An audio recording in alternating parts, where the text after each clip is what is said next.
Bulaklak ng papaya? Aakalain mo ba na napakarami palang benepisyong daladala?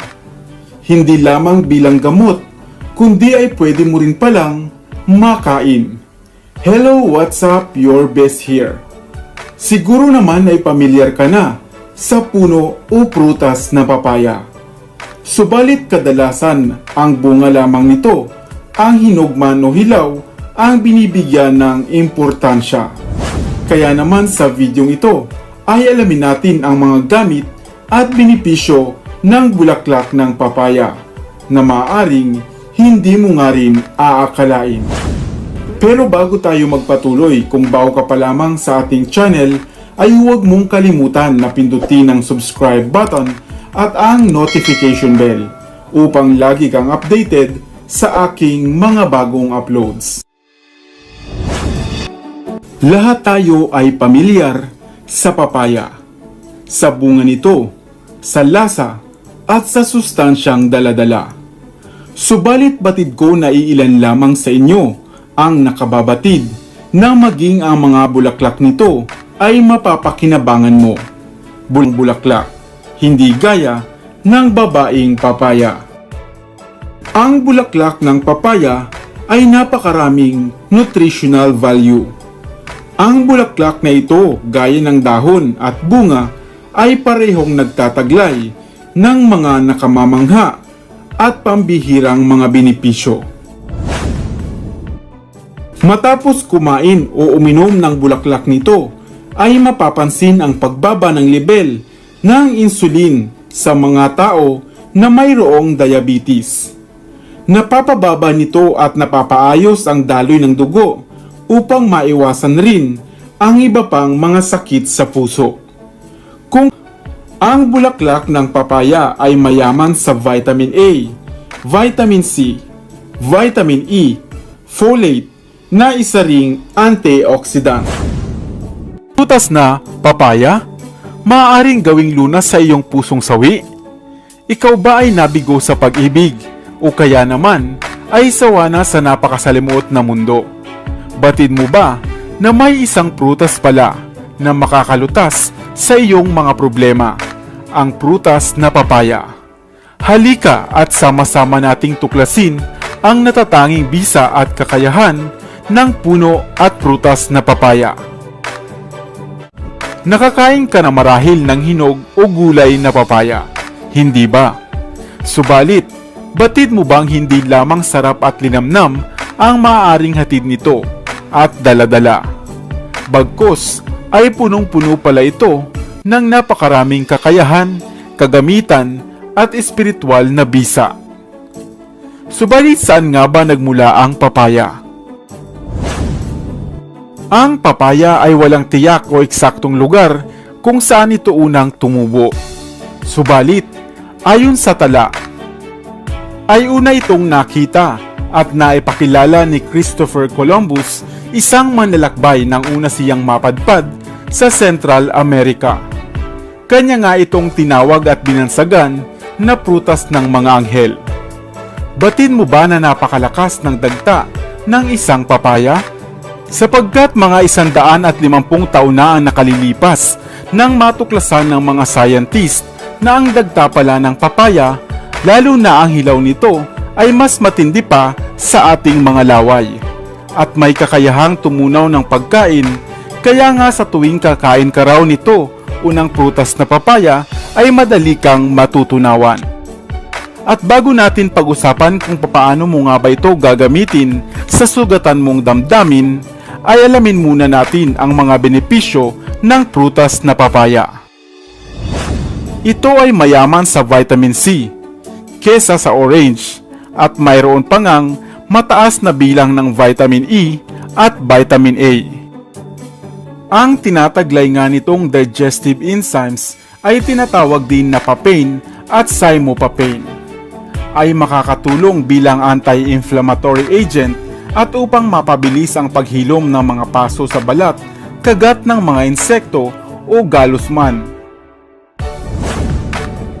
Madalas, marahil nga ay mapupuna mo na ito ay ginagamit na sangkap sa mga sabon, lotion at mga skin products. Iyan ay sapagkat ito ay may kakayahang ibalik at panatilihing masigla at bata ang ating mga balat. Kung madalas kang masusuka tuwing umaga, kumain ka lamang ng papaya. Napakainam na lunas ng papaya sa pagkakaroon ng constipation at iba pang mga problema sa ating kolon at tiyan.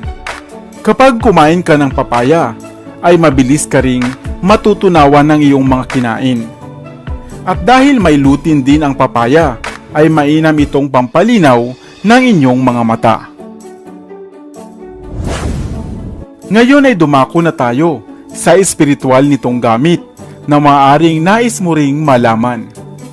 Dahil sa ang papaya ay isang natural na detoxifier, gamit ito ay maaari mong malinis.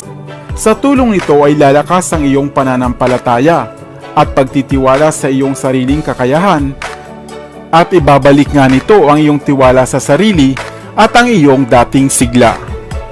Hayaan lamang na sa tulong ng papaya ay mabalanse ang iyong sacral chakra upang pawang ang mga magaganda lamang at mga positibong isipin at positibong enerhiya ang dumaloy sa iyo.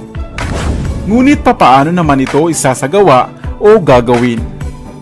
Kumain ka lamang ng prutas o gulay na papaya sa loob ng 6 na linggo. Opo, sa loob ng 6 na linggo o 2 buwan. Nang tuloy-tuloy upang gumana at umepekto sa iyo ang bisa nito. Maaari itong gawing juice, hinog na fresh fruits, salads, shake, o kaya naman ay igulay o isangkap sa mga lutuin. At sa loob ng 6 na linggo o 2 buwan ay tiyak na makakalimutan. Subalit mas magiging epektibo ito kung sasabayan natin ng positibong pananaw at kagustuhan. At nakakain ka na ba ng dahon ng papaya? Ngayon mo rin lamang ba ito narinig? Hindi ba't nakalalason ito? Hello, what's up? Your best here. Sa videong ito ay ating alamin kung ano-ano nga ba ang mga benepisyong hatid ng pagkain mo ng dahon ng papaya. Papaano nga ba ito lulutuin? Halika at atin iyang iisa-isahin. Marami bang puno ng papaya sa inyong bakuran? At naisip mo na ba kahit minsan na lutuin at gulayin ang mga dahon nito? Batid ko na pawang ang inaabangan mo lamang ay ang taglay nitong bunga upang gulayin o kapag nahinog na ito ay isang inaalagaang punong halaman dahil ito ang pinagmumulan ng tropikal na prutas na kung tawagin nga natin ay papaya, na bukod sa masarap na ay masustansya pa. Ito ay pinaniniwalaang nagmula pa nga sa ilang bahagi ng Amerika at ngayon nga maging dito sa Subalit nabibigyan lamang natin ng pansin ang puno ng papaya kapag ito ay may bunga na o kapag ang bunga nito ay nahihinog na. Ngunit alam mo ba na kahit pala ang mga dahon nito ay maaaring pantawid gutom na? Ngunit hindi lamang iyan dahil ito ay nag-uumapaw rin pala sa sustansya at benepisyong dala-dala. Ang dahon ng papaya ay mainam na lunas sa mga tao na mayroong mahinang metabolismo o mahinang tumunaw ng kinain. Ito rin ay nakatutulong sa mga nilalagnat na dulot ng dengue. Kapag kumain ka rin ito o uminom ng katas ng dahon nito, ay maaari kang makaiwas sa mga sakit sa puso, diabetes at mga cancer. Ginagamit din ang dahon ng papaya upang makaiwas sa paglalagas ng mga buhok. At kasabay nito, ang pagkakaroon ng masigla at makinis na balat. Ito rin ay maaaring mag-boost o magpalakas ng inyong immune system upang makaiwas nga sa pagkakaroon ng mga sakit. Salain upang magi-itong puro at maaari mo na nga itong inumin. Walang side effect ang katas nito, subalit mainam na alamin muna kung meron ba kayong allergy rito. At maaaring hindi ito naaangkop sa inyo. Ngunit kung ayaw mo ng sariwang katas nito at medyo takot ka ngang subukan, kumuha ka lamang ng mga sariwang dahon ng papaya, hugasang mabuti at alisin ang mga tangkay nito. Magpakulo ka ng 3 hanggang 4 na baso ng tubig at lagyan mo ng langis o ani mo'y magluluto ka lamang ng spaghetti.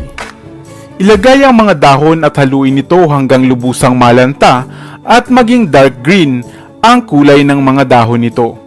At pagkalipas nga ng 5 hanggang 8 minuto, hanguin ang dahon at alisin ang katas at gayon din ang tubig nito. Hiwain ng maliliit at naaayon sa inyong kagustuhan. Ngayon ay maaari mo na itong igisa sa bawang, luya at sibuyas. At pwede mo pangang sangkapan ng dilis kung iyong nais. Lagyan ng bell pepper bilang pampanghang at dagdag pampalasa at pagkatapos ay timplahan mo na ng ayon sa inyong panlasa.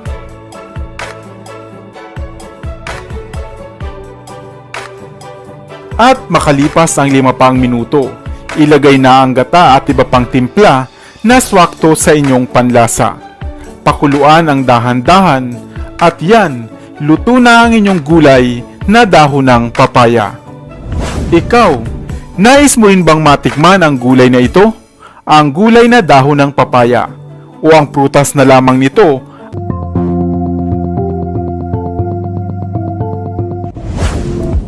Bukayo, isang popular na minatamisang dessert dito sa atin sa Pilipinas. Kadalas ay gawa sa laman ng buko na sinangkapan ng asukal ang panghimagas na ito. Subalit narinig mo na rin ba na maging ang papaya pala ay maaari mong gawing bukayo? Tama po kayo ng pagkakari gagawin. Dahil kung ang mga puno ng papaya sa inyong lugar ay bago ang lahat, ay alam mo ba na ang puno ng papaya pala ang pinakamalaking uri ng herb sa buong mundo. At mula nga sa bunga, dahon, bulaklak, ugat, buto at katawan nito ay lahat makakain. Subalit ilan pa lamang ang nakababatid na ang katawan o puno mismo ng papaya na madalas putulin at itapon lamang, lalo na kung ito ay may edad na at wala na ring bunga, ay kapaki-pakinabang pa pala.